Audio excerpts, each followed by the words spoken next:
ایک بھیڑ بکریوں والی قوم چپ کر کے ان کو پاکستان کا آئین توڑنے دیں گے؟ کسی غلط فہمی میں نہ رہیں. ساری قوم کا فیصلہ ہے کہ وہ پاکستان کے آئین کے ساتھ کھڑے ہیں. اور چیف جسٹس کے اوپر جس طرح کا پریشر ڈالا جا رہا ہے، جس طرح اس کے خلاف پروپیگنڈا کر رہا ہے یہ مافیا، جو ججز کے خلاف پروپیگنڈا کر رہا ہے، میں آج یہ مافیا کو بتانا چاہتا ہوں کہ ساری قوم اس ملک کے آئین اور اس ملک کے ججز کے ساتھ کھڑی ہے، جو آئین کے ساتھ کھڑے ہیں. اور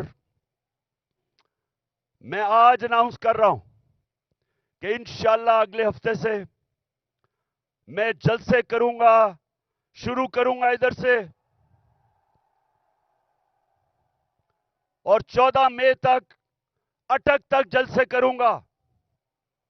میں پبلک میں نکلوں گا، عوام کو تیار کروں گا، اور عوام کو تیار کروں گا کہ ہم کسی صورت یہ جو 2 کیئر ٹیکر پنجاب میں گورنمنٹ اور پختونخوا میں جن کا مدت ختم ہو چکی ہے، ان کی کوئی قانونی حیثیت نہیں ہے، ان کا جواز آج بالکل غیر قانونی ہے.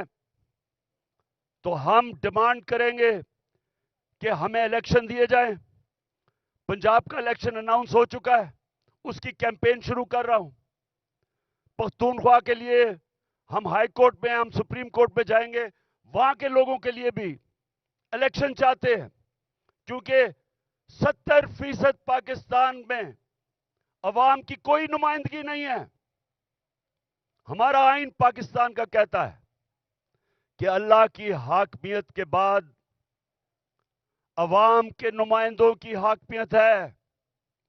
نہ اس وقت پختونخوا میں ہے اور نہ پنجاب میں ہے. اور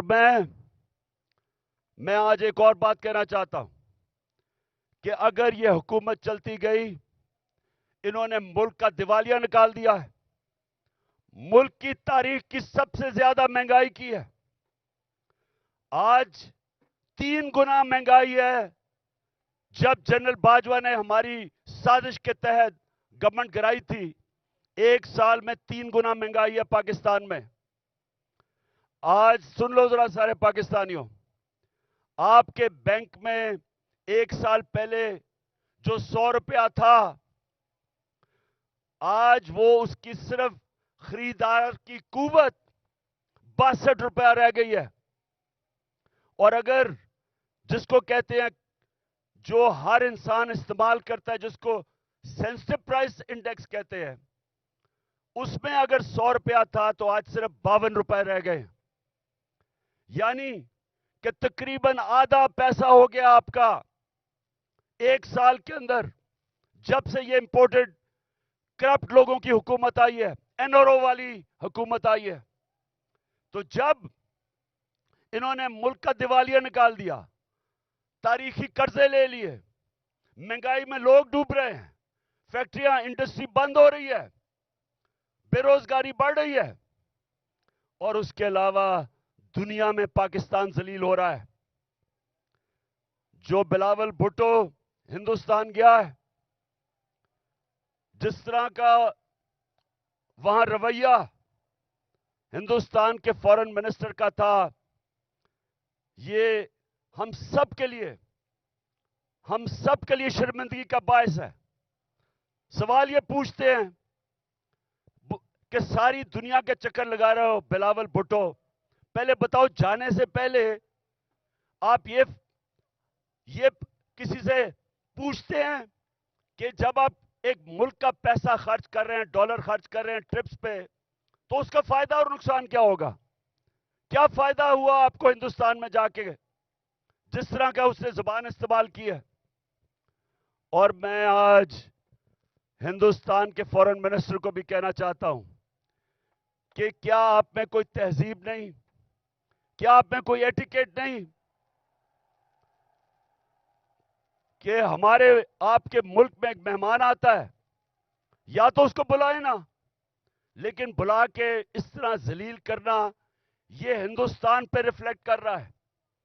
یہ آپ کا جو تکبر ہے، میں نے یہ جو تکبر آپ پہ دیکھ رہا ہوں، یہ یاد رکھے کہ اللہ کا قانون ہے کہ جو طاقتور ہے وہ ہمیشہ طاقتور نہیں رہتا، اور جو کمزور ہے وہ کمزور بھی ہر باری نہیں، ہر وقت نہیں رہتا. انشاءاللہ ہمارا ملک اٹھے گا اور قانون کی حکمرانی کے اوپر ہم کھڑا کریں گے، رول آف لا پہ اس قوم کو کھڑا کریں گے اور انشاءاللہ ایک عظیم ملک بنائیں گے. لیکن اس سے پہلے ملک میں الیکشن کی ضرورت ہے. اس ملک میں الیکشن ہو، عوام کے نمائندے اوپر آئیں.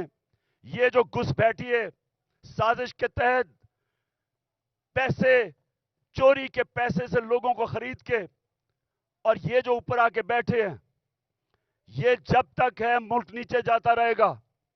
یہ جو جنرل باجوہ نے تحفہ دیا ملک کو، جو اس ملک کو تباہی، جو جنرل باجوہ نے ملک سے کیا ہے، کوئی دشمن بھی نہیں کر سکتا تھا. کوئی دشمن ایک سال میں پاکستان کو وہ نقصان نہیں پہنچا سکتا تھا جو جنرل باجوہ پہنچا کے گیا. اور یہ جو شہباز شریف ہے، میں سے سوال پوچھتا ہوں کہ تم برطانیہ کیا کر رہے ہو؟ تم جو برطانیہ چلے گئے ہو، آپ کے پاس ٹائم اتنا زیادہ ہے کہ آپ کو پتا نہیں کہ یہاں 2 دن پہلے 6 ہمارے فوجی شہید ہوئے. 7 پارا چنار میں ٹیچر کو انہوں نے گولیاں ماری. مہنگائی تاریخی ہے. ان حالات کے اندر تم کیسے ملک چھوڑ کے وہاں چلے گئے؟ کیونکہ پیسہ تمہارا باہر پڑا ہے، بھائی تمہارا مفرور باہر بیٹھا ہوا ہے، بزنسز آپ کی باہر ہیں، بچے آپ کے باہر ہیں. آپ کی بزنسز، بچے، آپ کے علاج، سب کچھ ملک سے باہر ہے. تو ملک صرف پیسہ بنانے کے لیے آتے ہیں. اس لیے میں سارے پاکستانیوں کو آج کہہ رہا ہوں کہ دیکھیں، اب جو آج پاکستان میں حالات ہیں، یہ سمجھ جائیں کہ قوم کا وقت آ گیا ہے کہ باہر نکلنے کا. میں نکل رہا ہوں، جان کو خطرہ ہے. 2 دفعہ میرے اوپر قاتلانہ حملے مارنے کی کوشش کی گئی. میں نام لیتا ہوں، دونوں دفعہ ان کے پیچھے جنرل فیصل نصیر تھا. مجھے بھی اس نے مارنے کی کوشش کی، اور یہ پیچھے تھا جو تشدد ہوا اعظم سواتی پہ، اس کے پیچھے بھی یہی تھا. ارشد شریف کے قتل کے پیچھے بھی یہی تھا. اور مجھے نہیں سمجھ آ رہی کہ ایک بلاول بھٹو کے کہنے پہ جنرل باجوہ نے کراچی کے اندر ایک سیکٹر انچارج ISI کا تبدیل کر دیا. ہم یہاں 1 سال 8 مہینے سے اس آدمی کا ظلم سہ رہے ہیں. کیوں نہیں اوپر خبر جا رہی کہ جناب یہ ملک کو نقصان پہنچ رہا ہے، یہ جو حرکتیں کر رہا ہے، یہ کوئی آدمی نہیں کر سکتا جو اس ملک سے پیار کرتا ہے. ہمیں ایسے کیا جا رہا ہے جس طرح ہم کوئی دشمن ہے. تو میں آج کہہ رہا ہوں کہ یہ آگے کچھ ہوا، میں نکلنے لگا ہوں. میں جلسے کروں گا اگلے ہفتے سے 14 مئی تک، میں جلسے کروں گا. کچھ مجھے ہوا، ساری قوم کو کہہ رہا ہوں کہ جنرل فیصل نصیر کا نام یاد رکھ لو، یہ ذمہ دار ہوگا. اور میری قوم، جس طرح آج آپ سارے نکلے ہیں گاؤں میں، محلوں میں، جس طرح اپنے اپنے آئین کے ساتھ کھڑے ہوئے ہیں، اور جو چیف جسٹس آئین کے ساتھ کھڑا ہے جس طرح اس کے ساتھ کھڑے ہوئے ہیں، میں آج آپ کو سلام پیش کرتا ہوں. آپ ایک زندہ قوم بن گئے ہیں. یہ یاد رکھیں گے، جب ایک قوم کا آئین گیا، اس کا مطلب اس کا قانون گیا، اس کا مطلب اس کا انصاف کا نظام گیا، اس کا مطلب کہ رول آف لا گیا، اور اس کا سب سے بڑا مطلب کہ اس قوم کی آزادی گئی. وہ قوم غلام بن گئی. وہ قوم جنگل کے قانون میں طاقت کی حکمرانی کی وجہ سے طاقتور کی غلامی کرتی ہے. تو یہ ہماری یہ سیاست نہیں ہو رہی. آزادی کے لیے سیاست نہیں کرتا. آزادی کے لیے جہاد ہوتی ہے. یہ ہم جہاد لڑ رہے ہیں.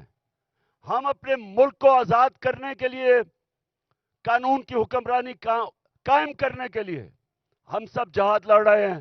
اور آپ نے اب میرے ساتھ چل رہے ہیں. میں اب نکلنے لگا ہوں اور انشاءاللہ ہم مزید واقعات اور خبروں کے لیے آئی پوائنٹ ٹی وی کو سبسکرائب کریں.